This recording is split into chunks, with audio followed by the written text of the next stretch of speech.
Hello दोस्तों, स्वागत है आप सभी का फिर से न्यू हॉरर स्टोरी के साथ। तो आज की तो अपनी हॉरर स्टोरी है।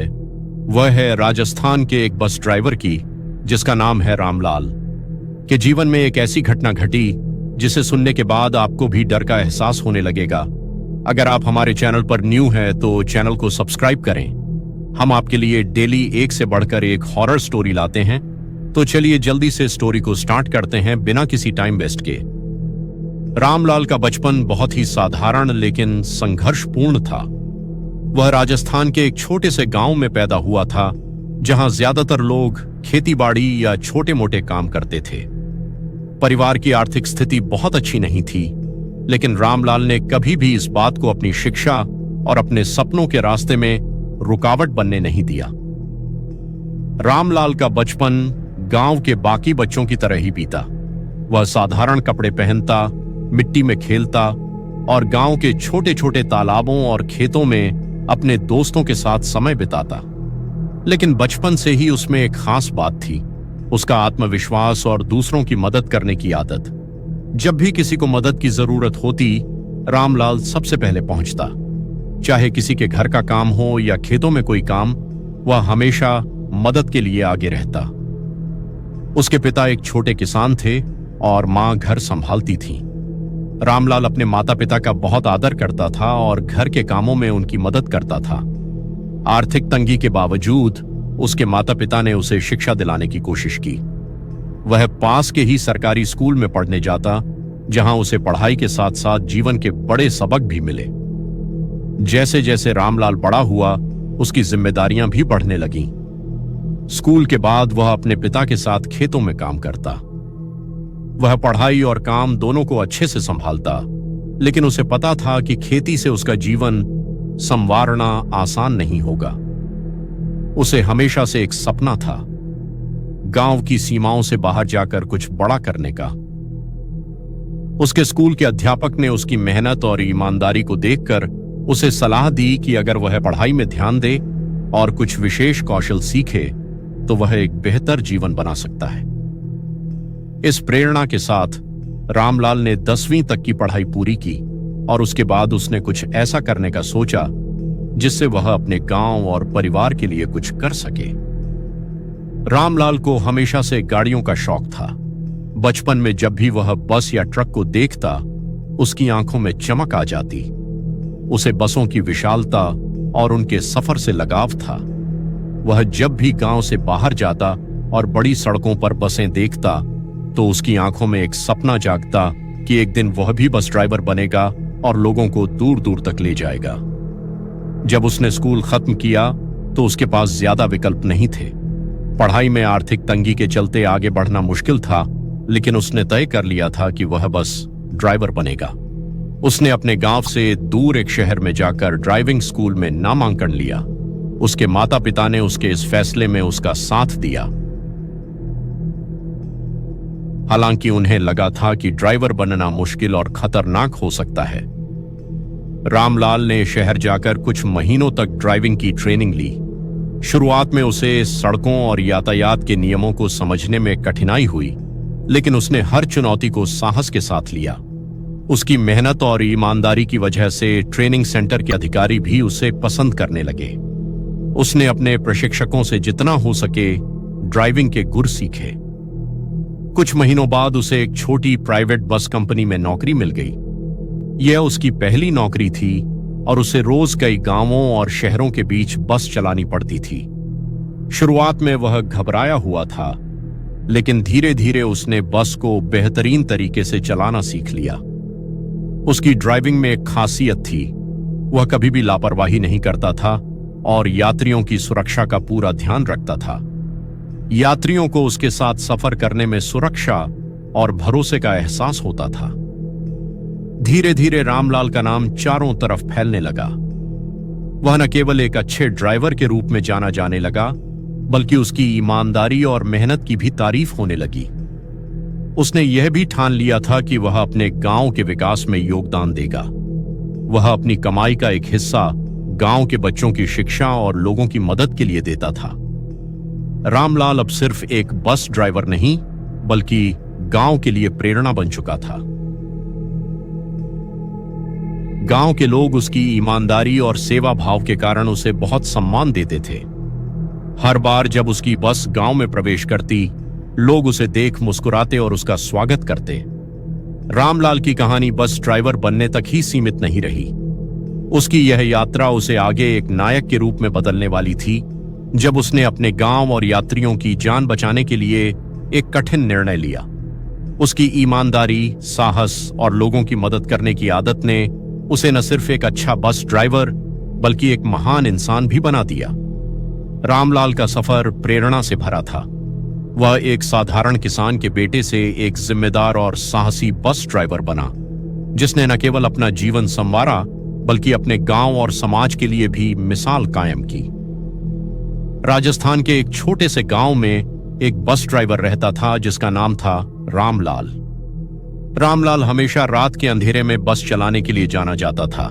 वह एक अनुभवी ड्राइवर था और अपनी सटीक ड्राइविंग के लिए पूरे इलाके में प्रसिद्ध था। लेकिन एक रात की घटना ने उसकी जिंदगी बदल दी। यह घटना गर्मियों के एक रात की है, जब रामलाल को देर रात एक छोटे से गांव से दूसरे गांव तक यात्रियों को लेकर जाना था। उस रात उसकी बस में केवल कुछ ही यात्री थे। जैसे जैसे वह सुनसान रास्तों पर बढ़ता गया, घना अंधेरा और चारों ओर फैली खामोशी का माहौल और डरावना होता गया। रास्ते में एक सुनसान जगह पर अचानक उसे एक सफेद साड़ी में लिपटी महिला दिखाई दी, जो बस को रोकने का इशारा कर रही थी। रामलाल ने बस को रोक दिया और महिला को बस में चढ़ा लिया। महिला ने कुछ नहीं कहा, बस धीरे धीरे बस के पिछले हिस्से में जाकर बैठ गई। थोड़ी देर बाद रामलाल को महसूस हुआ कि बस के अंदर एक अजीब सी ठंडक फैलने लगी है। जब उसने रियर व्यू मिरर में देखा तो वह स्तब्ध रह गया। वह महिला अब अपनी सीट पर नहीं थी। रामलाल ने एक बार फिर से देखा तो वह महिला उसकी तरफ घूर रही थी, लेकिन अब उसका चेहरा विकृत हो चुका था, जैसे किसी भूत का हो।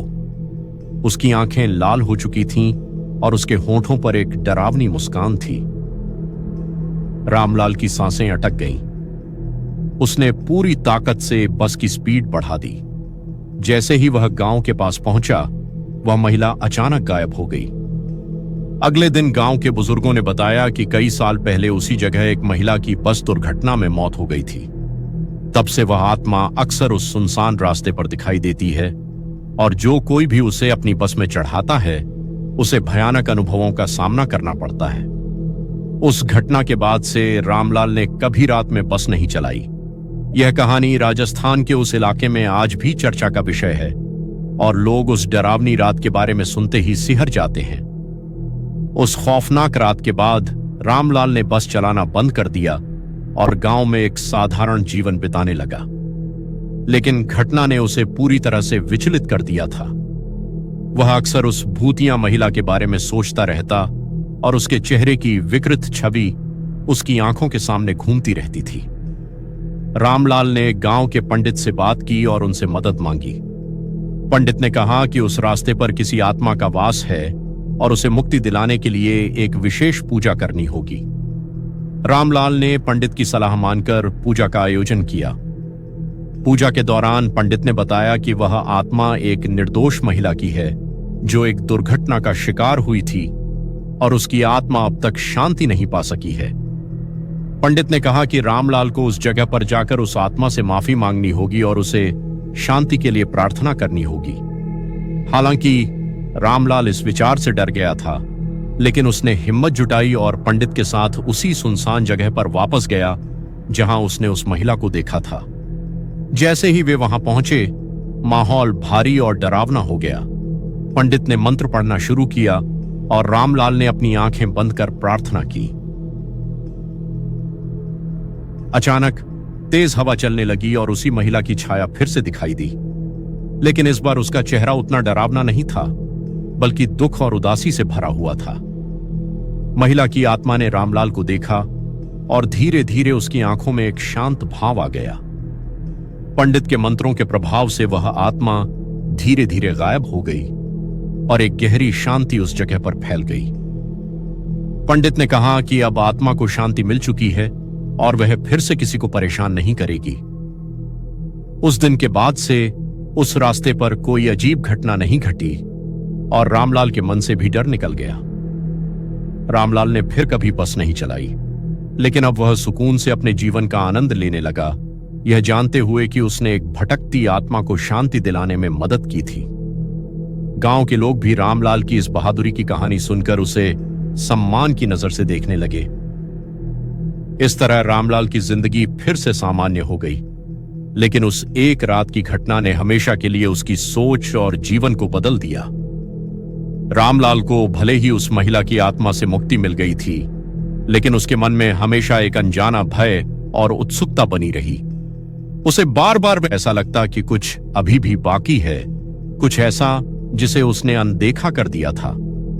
उस घटना के कई महीनों बाद एक दिन रामलाल के पास गांव के एक अजनबी आदमी ने दस्तक दी। उसने रामलाल से कहा, तुम ही वो हो जिसने उस आत्मा को देखा था, सही? रामलाल हैरान हुआ और पूछा, तुम्हें कैसे पता? उस आदमी ने कहा कि वह उस महिला का भाई है जो उस दुर्घटना में मरी थी।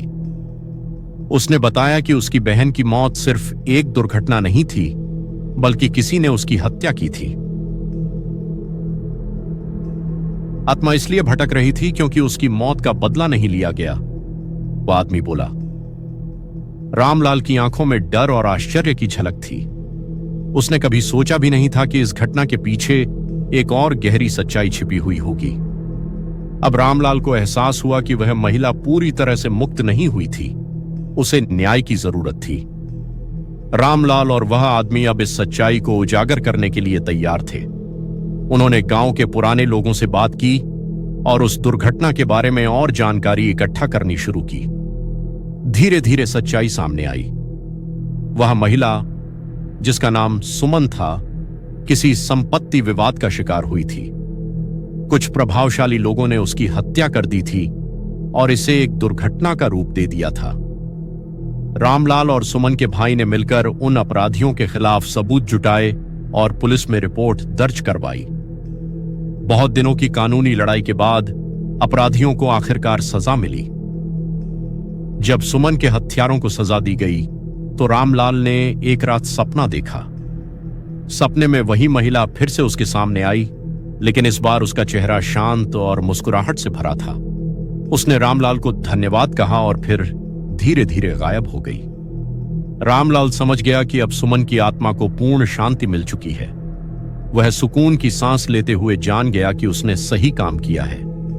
उस दिन के बाद से रामलाल ने फिर कभी उस आत्मा को नहीं देखा, लेकिन वह हमेशा उस घटना को एक यादगार अनुभव के रूप में याद करता रहा, जिसने उसे न सिर्फ डर बल्कि न्याय और सच्चाई की भी ताकत सिखाई। रामलाल को उस रात के बाद एक अजीब सा सुकून महसूस होने लगा था। सुमन की आत्मा को शांति मिलने के बाद उसे लगा कि उसकी जिंदगी वापस सामान्य हो गई है। लेकिन कुछ दिनों बाद गांव में अजीब घटनाएं होने लगीं। लोग कहते थे कि रात को गांव के बाहर वाले रास्ते पर फिर से किसी महिला की परछाई दिखाई देने लगी है। रामलाल को जब यह बात पता चली तो उसे विश्वास नहीं हुआ। उसे लगा कि अब सब खत्म हो चुका है, लेकिन गांव के कुछ लोग जोर देकर कहने लगे कि आत्मा अभी भी भटक रही है। एक रात रामलाल ने फैसला किया कि वह फिर से उसी रास्ते पर जाएगा जहां पहली बार उसने सुमन की आत्मा को देखा था। वह एक बार फिर से पंडित को लेकर उसी सुनसान जगह पर पहुंचा। जैसे ही वे वहां पहुंचे उन्हें दूर से वही परछाई दिखाई दी। रामलाल का दिल तेजी से धड़कने लगा, लेकिन उसने साहस जुटाया और आगे बढ़ा। इस बार वह आत्मा सुमन की नहीं थी। वह एक औरत की आत्मा थी जिसे रामलाल ने पहले कभी नहीं देखा था। वह औरत धीरे धीरे रामलाल के पास आई और रोते हुए कहने लगी, मुझे मदद चाहिए। उसकी आवाज में गहरा दर्द और पीड़ा थी। रामलाल को समझ नहीं आया कि अब क्या करना है। पंडित ने फिर से मंत्र पढ़ना शुरू किया, लेकिन इस बार आत्मा इतनी आसानी से नहीं मानी। वह रोती रही और कहती रही कि उसका भी किसी ने गलत तरीके से अंत किया है। रामलाल ने उसे ध्यान से सुना और उससे पूछा, तुम कौन हो और तुम्हारे साथ क्या हुआ था? आत्मा ने बताया कि वह भी उसी रास्ते पर एक दुर्घटना में मारी गई थी, लेकिन उसकी आत्मा को भी न्याय नहीं मिला। वह भी बेबस होकर इस जगह पर भटक रही थी। उसने रामलाल से कहा कि अगर वह उसकी मदद करेगा तो वह उसे सुकून की जिंदगी जीने देगी। रामलाल के लिए यह दूसरी बार था जब उसे किसी आत्मा के लिए न्याय की लड़ाई लड़नी थी। उसने हिम्मत नहीं हारी और गांव के पुराने रिकॉर्ड और लोगों से बात करके इस नई आत्मा की कहानी जानने की कोशिश की। पता चला कि वह औरत भी एक पुरानी साजिश का शिकार हुई थी, जिसमें गांव के कुछ प्रभावशाली लोग शामिल थे। रामलाल ने इस बार भी हिम्मत दिखाई और उन लोगों के खिलाफ सबूत जुटाए। उसने प्रशासन के सामने यह मामला उठाया और इस बार भी अपराधियों को सजा दिलवाई। जब उन अपराधियों को सजा मिली तो रामलाल ने एक और सपना देखा। उस नई आत्मा ने उसे धन्यवाद कहा और वादा किया कि अब कोई आत्मा इस जगह पर भटकती नहीं मिलेगी। उस रात के बाद से उस रास्ते पर कभी कोई आत्मा नहीं देखी गई। रामलाल ने गांव में अपनी जगह और सम्मान फिर से हासिल किया। वह जान गया था कि उसकी जिंदगी का उद्देश्य केवल बस चलाना नहीं था, बल्कि उन भटकती आत्माओं को न्याय दिलाना भी था जिन्हें इस दुनिया में इंसाफ नहीं मिल पाया। रामलाल ने अब भी रात में बस चलानी शुरू नहीं की, लेकिन वह अब निडर हो गया था और उसकी कहानी पूरे इलाके में फैल गई। लोग उसे एक ऐसे व्यक्ति के रूप में याद करने लगे जिसने न सिर्फ आत्माओं को मुक्ति दिलाई, बल्कि अपने डर पर भी जीत हासिल की। और इस तरह रामलाल की कहानी खत्म हुई, लेकिन गांव में उसकी बहादुरी की कहानियां हमेशा जीवित रहीं। रामलाल अब एक ऐसा नाम बन चुका था जिसे गांव में लोग आदर और सम्मान की नजरों से देखते थे। उसे आत्माओं को मुक्ति दिलाने वाला समझा जाने लगा था, लेकिन उसके भीतर कुछ और चल रहा था। जितनी बार वह आत्माओं से मिला, उतनी बार उसे इस दुनिया के परे की सच्चाई से परिचित होने का एहसास हुआ। एक दिन गांव के एक बुजुर्ग ने उससे कहा, रामलाल, तुम्हें अब इस रास्ते से आगे जाना होगा। यह सिलसिला अभी खत्म नहीं हुआ है। तुम्हें उस रहस्य को पूरी तरह समझना होगा जो आत्माओं के साथ जुड़ा है। रामलाल ने उस बुजुर्ग की बातों को गंभीरता से लिया। उसे धीरे धीरे एहसास हुआ कि ये सिर्फ दुर्घटनाओं या हत्याओं से संबंधित आत्माओं की कहानियां नहीं थीं, बल्कि यह जगह ही कुछ खास थी। वह जगह जहां बार बार आत्माएं दिखती थीं, वह साधारण रास्ता नहीं था। वहां कुछ ऐसा था जो हमेशा उसे खींच रहा था। एक रात रामलाल ने एक गहरा सपना देखा। उसने देखा कि वह उसी सुनसान रास्ते पर खड़ा है, लेकिन इस बार सब कुछ बदल चुका है। हवा भारी थी और आसमान में घने बादल छाए हुए थे। अचानक उसके सामने एक प्राचीन दरवाजा दिखाई दिया जिसे उसने पहले कभी नहीं देखा था। दरवाजे पर अजीब सी लिपि में कुछ लिखा हुआ था जिसे वह पढ़ नहीं पाया। लेकिन दरवाजे के पीछे से आवाज आई, तुम्हारा काम अभी खत्म नहीं हुआ है। तुमने न्याय की ओर पहला कदम बढ़ाया है, लेकिन अभी तुम्हें और भी रहस्य खोलने हैं। सुबह उठते ही रामलाल बेचैन हो गया। उसने सोचा कि यह सपना क्या संकेत दे रहा है। वह फिर उसी जगह गया जहां उसने पहली बार आत्माओं को देखा था। इस बार वह अकेला नहीं था, गांव के कुछ लोग भी उसके साथ थे।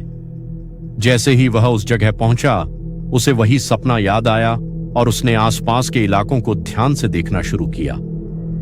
काफी खोजबीन के बाद रामलाल और गांव वालों को एक पुराना तहखाना मिला जो सालों से मिट्टी और पौधों से ढका हुआ था। अंदर घुसते ही उन्हें कुछ प्राचीन अवशेष और दस्तावेज मिले जो उस जगह की पुरानी कहानी बयां कर रहे थे। उन दस्तावेजों में बताया गया था कि वह जगह कभी एक पुराने राज्य का हिस्सा थी जहां बहुत अन्याय हुआ था। कई निर्दोष लोगों की हत्याएं की गई थीं और उनकी आत्माएं वहीं भटकती रह गई थीं। रामलाल ने समझा कि ये आत्माएं उन्हीं निर्दोष लोगों की थीं जिन्हें न्याय की तलाश थी। यह एक बहुत बड़ा रहस्य था जिसे सुलझाने का काम अब रामलाल पर था। वह जान गया कि उसकी जिम्मेदारी केवल सुमन या उस दूसरी महिला तक सीमित नहीं थी, बल्कि उन सभी आत्माओं को मुक्ति दिलाने की थी जो इस जगह पर फंसी थीं। रामलाल ने पंडित और गांव के अन्य लोगों के साथ मिलकर वहां एक बड़ी पूजा का आयोजन किया। यह पूजा केवल आत्माओं को शांति दिलाने के लिए नहीं थी, बल्कि उन सभी भटकती रूहों को न्याय दिलाने के लिए भी थी। इस पूजा के दौरान अजीब घटनाएं होने लगीं। हवा अचानक तेज हो गई, पेड़ हिलने लगे और पूरे वातावरण में अजीब सी खामोशी छा गई। लेकिन रामलाल और पंडित ने हिम्मत नहीं हारी और पूजा पूरी की। जैसे ही पूजा समाप्त हुई, एक भारी सन्नाटा छा गया। रामलाल ने आसमान की ओर देखा और उसे महसूस हुआ कि अब वह जगह शांत हो चुकी है। उसे एहसास हुआ कि उन आत्माओं को अब शांति मिल गई है और उसका काम खत्म हो चुका है। रामलाल ने अब खुद को इस काम से मुक्त पाया, लेकिन उसकी यात्रा ने उसे एक नई समझ दी थी। उसने जाना कि इस दुनिया में ऐसे कई रहस्य छिपे हैं जिन्हें हम समझ नहीं पाते। उसका जीवन बदल चुका था और वह अब आत्माओं की शांति के लिए काम करने वाला साधारण ड्राइवर नहीं, बल्कि एक ऐसे व्यक्ति के रूप में जाना जाता था जिसने न्याय के लिए लड़ाई लड़ी थी। इसके बाद रामलाल ने गांव में बसना शुरू किया, लेकिन उसकी कहानियां अब गांव की सीमाओं से बाहर जाकर दूर दूर तक फैल गईं। लोग उससे मिलने आते, उसकी कहानियां सुनते और उससे जीवन के बारे में सीख लेते। रामलाल को आत्माओं से जुड़े रहस्यों को समझने के बाद एक नई दिशा मिल गई थी। वह अब गांव और आसपास के क्षेत्रों में एक प्रतिष्ठित व्यक्ति बन चुका था, जिसे लोग केवल एक बस ड्राइवर के रूप में नहीं, बल्कि एक आध्यात्मिक मार्गदर्शक के रूप में देखने लगे थे। हालांकि रामलाल ने भूत प्रेत की घटनाओं से दूरी बना ली थी, लेकिन उसकी जिंदगी पूरी तरह बदल चुकी थी। कुछ साल बीत गए और एक दिन एक अजीब घटना फिर से घटित हुई। गांव के पास की एक नई सड़क का निर्माण किया जा रहा था। अचानक वहां काम करने वाले मजदूरों ने बताया कि जमीन के अंदर एक प्राचीन मंदिर के अवशेष मिले हैं। यह सुनते ही रामलाल को अपने पिछले अनुभव याद आने लगे। उसे महसूस हुआ कि शायद वह मंदिर भी उन रहस्यों से जुड़ा हो सकता है जिनका सामना उसने पहले किया था। रामलाल ने गांव के पंडित और बुजुर्गों से बात की और मंदिर की खुदाई की अनुमति मांगी। गांव वालों की मदद से वह मंदिर के अवशेषों को देखने गया। जैसे ही मंदिर की खुदाई शुरू हुई, वहां एक गुप्त तहखाने का पता चला। तहखाने के अंदर कुछ प्राचीन मूर्तियां और शिलालेख मिले, जिनमें से एक पर कुछ लिखा हुआ था जिसे रामलाल ने पढ़ने की कोशिश की। शिलालेख के अनुसार यह मंदिर एक प्राचीन रक्षक आत्मा से जुड़ा था, जो सदियों पहले इस क्षेत्र की रक्षा करती थी, लेकिन कुछ अन्याय और विश्वासघात की वजह से उसकी आत्मा भटकती रही। रामलाल को फिर से एहसास हुआ कि उसके सामने एक और रहस्य खुल चुका है। वह समझ गया कि इस बार यह कोई साधारण आत्मा नहीं थी, बल्कि यह रक्षक आत्मा थी जो न केवल न्याय की तलाश में थी, बल्कि उस स्थान के लोगों की सुरक्षा के लिए भी जिम्मेदार थी। रामलाल ने गांव के लोगों के साथ मिलकर मंदिर की पुनर्स्थापना करने का फैसला किया। पंडितों के मार्गदर्शन में एक विशेष अनुष्ठान और पूजा की योजना बनाई गई, ताकि उस रक्षक आत्मा को सम्मानपूर्वक वापस बुलाया जा सके और उसे शांति दी जा सके। पूजा के दौरान कुछ अजीब और असामान्य घटनाएं होने लगीं। ऐसा महसूस हुआ जैसे प्रकृति स्वयं इस पूजा में भाग ले रही हो। हवा का बहाव तेज हो गया, आसमान में बादल घिर आए और मंदिर के पास की नदी का पानी अचानक शांति से बहने लगा। पूजा के अंत में रामलाल और गांव वालों ने एक हल्की सी छाया को मंदिर के आसपास घूमते हुए देखा। वह छाया रक्षक आत्मा की थी, जो अब सुकून में दिख रही थी। उसके बाद वह आत्मा एक चमकते हुए प्रकाश में बदल गई और धीरे धीरे आसमान में विलीन हो गई। उस पल के बाद से गांव में कभी भी कोई भूतिया घटना नहीं हुई और लोग मानते हैं कि अब उस क्षेत्र की आत्माएं पूरी तरह से शांति पा चुकी हैं। रामलाल की कहानी यहीं समाप्त होती है, लेकिन उसके साहस और न्याय की भावना ने उसे गांव और आसपास के क्षेत्रों में एक नायक बना दिया। लोग उसे एक ऐसे व्यक्ति के रूप में याद करते हैं जिसने न केवल आत्माओं को शांति दिलाई, बल्कि उन रहस्यों को उजागर किया जो सदियों से छिपे हुए थे। उसकी कहानी पीढ़ी दर पीढ़ी सुनाई जाती रही और वह एक किंवदंती बन गया। रामलाल ने अपने जीवन के अंतिम समय में शांति और संतोष के साथ जिया, यह जानते हुए कि उसने न केवल इस दुनिया में बल्कि परलोक में भी न्याय और शांति का मार्ग प्रशस्त किया है। रामलाल का जीवन अब शांतिपूर्ण हो चला था। उसने आत्माओं को मुक्ति दिलाने के बाद अपने आप को गांव और परिवार में रमाने का प्रयास किया। हालांकि उसके दिल में एक अजीब सी बेचैनी बनी रहती थी। उसे अक्सर ऐसा महसूस होता कि उसकी कहानी अभी पूरी नहीं हुई है। कुछ समय बाद एक दिन गांव में एक अजनबी आया। वह एक बुजुर्ग व्यक्ति था जो रामलाल से मिलने की इच्छा लेकर आया था। उसकी आंखों में गहरा रहस्य था और उसकी बातें सुनकर रामलाल को अजीब सा अनुभव हुआ। उस बुजुर्ग ने बताया कि वह एक प्राचीन पंडित है जो सदियों से एक रहस्य की खोज कर रहा था और रामलाल इस खोज का आखिरी हिस्सा था। बुजुर्ग ने रामलाल को बताया, तुम्हारी यात्रा आत्माओं की मुक्ति से शुरू हुई थी, लेकिन तुम्हें अब इस दुनिया से परे जाकर सच्चाई का सामना करना होगा। तुम्हारा उद्देश्य सिर्फ आत्माओं को शांति दिलाना नहीं था, बल्कि एक बड़े रहस्य का हिस्सा बनना था। रामलाल चौंक गया। उसने कभी सोचा भी नहीं था कि उसका जीवन इस तरह मोड़ लेगा। पंडित ने उसे बताया कि जिस मंदिर की खुदाई हुई थी, वहां सिर्फ एक आत्मा नहीं थी, बल्कि वहां एक दरवाजा था। एक ऐसा दरवाजा जो दो दुनियाओं को जोड़ता था। उस दरवाजे को सदियों से बंद रखा गया था ताकि नकारात्मक शक्तियां इस दुनिया में प्रवेश न कर सकें।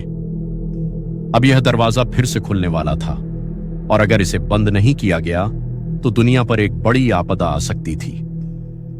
रामलाल को उस दरवाजे का रक्षक चुना गया था। रामलाल ने सोचा कि यह उसकी क्षमता से बाहर है, लेकिन पंडित ने उसे विश्वास दिलाया कि वह ही इस काम के लिए चुना गया है।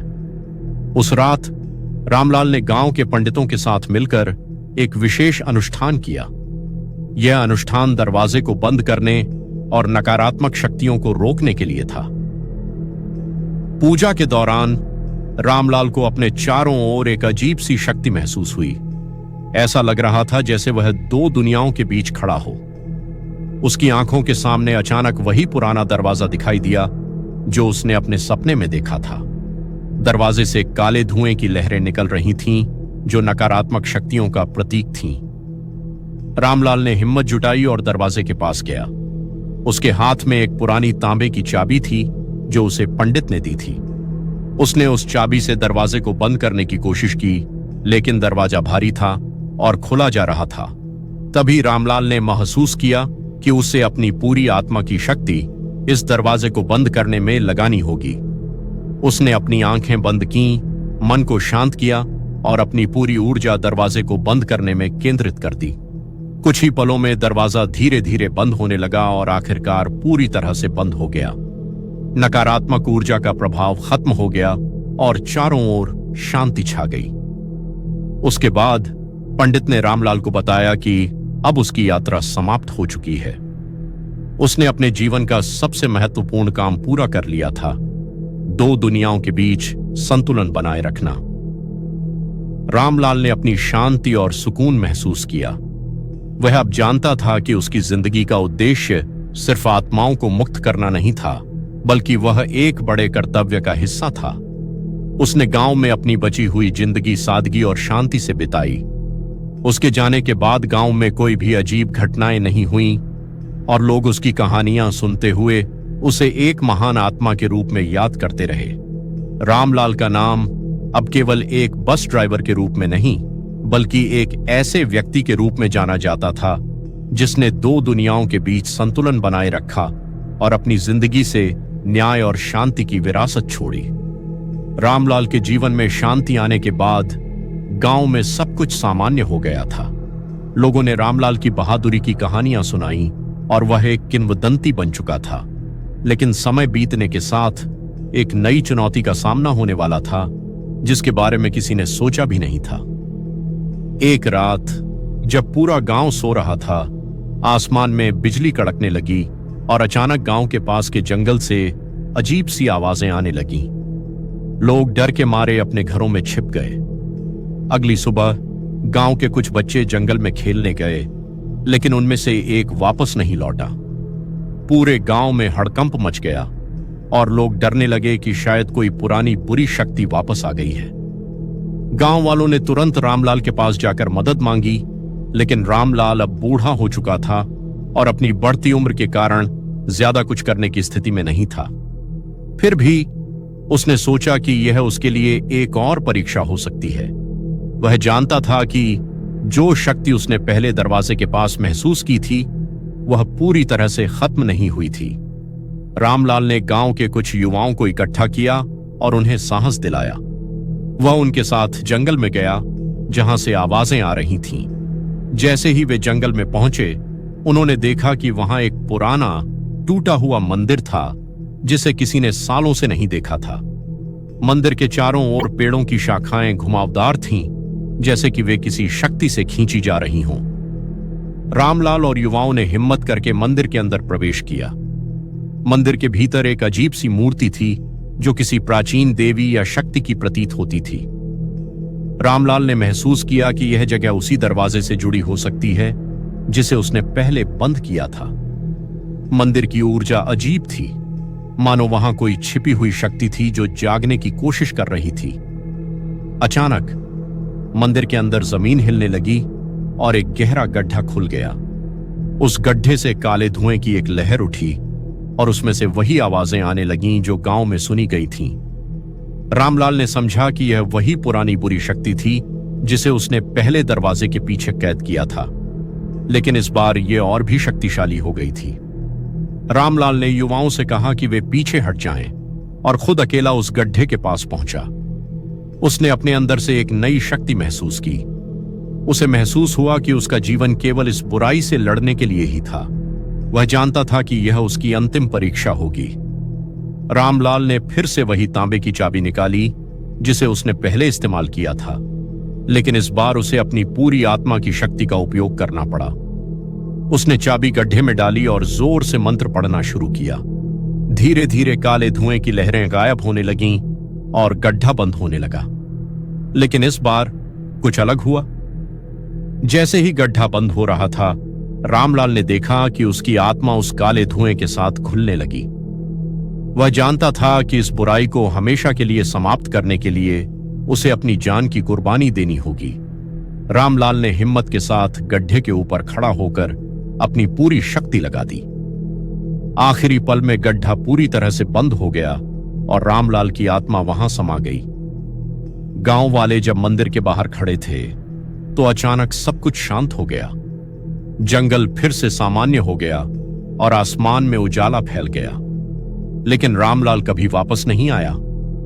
उसकी कुर्बानी ने न केवल उस बुरी शक्ति को हमेशा के लिए खत्म कर दिया, बल्कि गांव और उसकी आत्मा को भी हमेशा के लिए मुक्त कर दिया।